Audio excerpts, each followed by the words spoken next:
राजपाल कश्यप जी हमारे साथ मौजूद हैं, समाजवादी पार्टी के प्रवक्ता हैं। राजपाल जी, अचानक से सारे मुद्दे हट गए और इस समय चर्चा सिर्फ इस नई पीढ़ी को लेकर हो रही है और इसमें कोई दो राय नहीं है कि भारत की राजनीति और सामाजिक परिवेश में हम एक बड़े बदलाव के दौर से गुजर रहे हैं।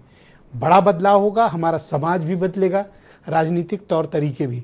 क्या प्रतिपक्ष के नाते आप उस बदलाव के लिए तैयार हैं कि आप इन बच्चों की आवाज़ बने बजाय अनावश्यक मुद्दों को? देखिए, निश्चित तौर पे सबको इन बच्चों की आवाज़ बनना पड़ेगा।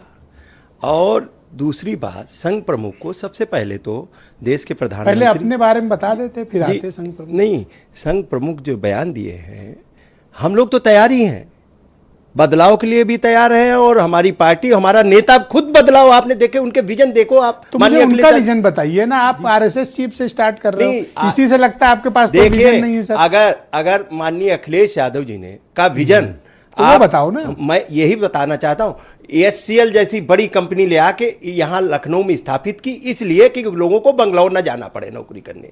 इकाना स्टेडियम जैसा बनाया, आप मेट्रो बनाया, वुमेन पावर लाइन बनाया, 100 नंबर बनाया, आप ये सब, और नदियों पे काम कर रहे हैं, पर्यावरण पे काम कर रहे हैं, और ये गांव गरीब के लोग किसानी से भी जुड़ सके। काऊ मिल्क प्लांट लगाया था, आप देखिए तो उनका योजनाएं तो देखिए उनकी, जितनी मेट्रो इन्होंने तो एक शहर में मेट्रो नहीं चला पाई। जेनजी दूध नहीं पीता नहीं, जेनजी दूध भी पीता है और जो दूध से बनी चीजें भी खाता है, और लड़ाई लड़ने के लिए और दूध पीना भी पड़ेगा।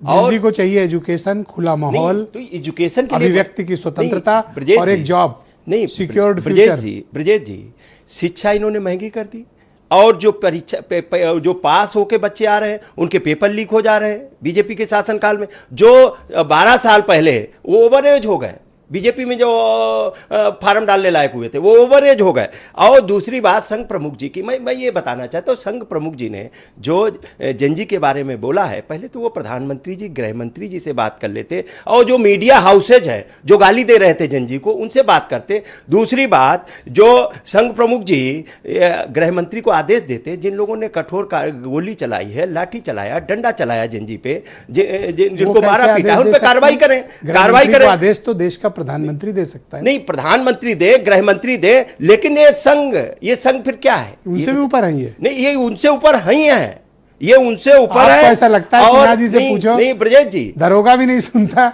अरे ये उनसे ऊपर है, ये इन लोग को पता नहीं सकता, ये लोग पता नहीं किस भ्रम में है। ये उनसे ऊपर है, अनरजिस्टर्ड सर, अनरजिस्टर्ड अंडरग्राउंड, इनकी जितनी पावर है इतनी देश के प्रधान। और दूसरी बात, आप अपने जैसे अभी 27 का चुनाव होगा, एक सीरियस नोट पे बात, जी आरोप पर फिर किसी दिन बात, क्या आप अपनी चुनावी पॉलिसीज में, चुनावी घोषणाओं में इस नई पीढ़ी के लिए, जेनजी, जेन अल्फा के लिए आपके पास कुछ बदली हुई योजनाएं होंगी?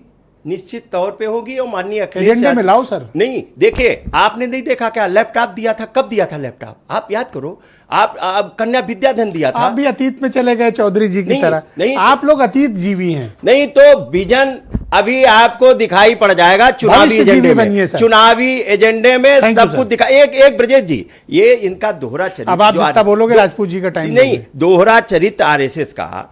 अभी 2 दिन पहले आरएसएस के सह कार्यवाहक अतुल लिमे ने जंतर मंतर पे जेनजी जो विरोध कर रहा था उसको देशद्रोही कहा। और केरल के संघ के बड़े नेता टीजी मोहनदास ने जंतर मंतर पर प्रदर्शनकारियों और वामपंथियों को और छात्राओं को उनको कहा कि गोली मार देना चाहिए।